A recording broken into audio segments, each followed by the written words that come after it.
سادس حاجة انك تدرب دايما عقلك وذهنك وجسمك انك تتواصل في العمل لمدة مثلا 25 دقيقة وبعد كده تاخد 5 دقايق راحة. لو كررت الموضوع ده هيبدأ جسمك وعقلك يترجم ويبدأ يتفاعل مع الموضوع ده، وانك دايما تركز ما تتشتتش في الفترة دي.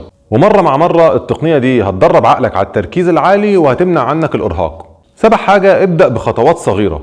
حتى لو ما كانش عندك طاقة او ما عندكش حافز كبير جدا انك تبدأ الخطوة، ابدأ بخطوة صغيرة جدا عشان تدخلك في المشروع او المهمة اللي انت عاوز تعملها.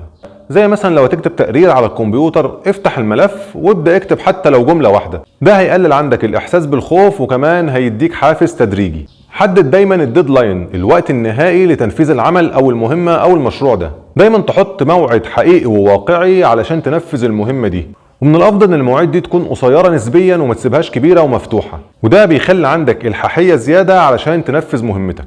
تاسع حاجه، التخلص من عوامل التشتيت.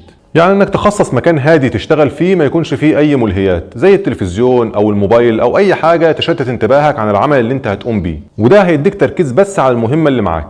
10 حاجه، تغيير طريقه التفكير. ركز دايما على فوائد انجاز العمل وشعورك دايما بالرضا اللي هيجيلك بعد ما تخلص المهمه دي. بدل ما دايما تقعد تفكر في صعوبتها وسلبياتها، فكر دايما الشعور اللي هيجيلك بسبب انجازها، وده هيعلمك انك تحول دايما افكارك السلبيه لافكار ايجابيه. اخر استراتيجيه معانا هي تقنيه مفيده جدا اسمها تقنيه ال5 دقائق. المهم دايما اللي انت بتاجلها وما بتبداش فيها، اقنع نفسك ان انت هتشتغل فيها لمده 5 دقائق بس، لانك بمجرد ان انت تبدأ كده انت كسرت الحاجز بتاع المقاومة الاول، وبعد كده هتلاقي نفسك ممكن تستمر فيها لفترة اطول.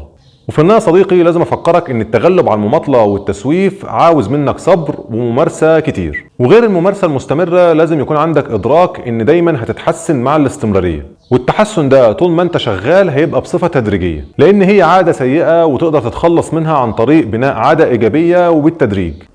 يبقى مفتاح الموضوع ده صديقي انك تركز على نقطة البداية وتشتغل خطوة بخطوة وتحتفل بكل انجاز صغير، وما تكونش كسول وتنتظر الالهام او الرغبة في عمل الشيء، لان في مقولة بتقولك افعل الاشياء حتى عندما تفقد الرغبة في فعلها، لان فعلها مع الرغبة يكون سهلا جدا.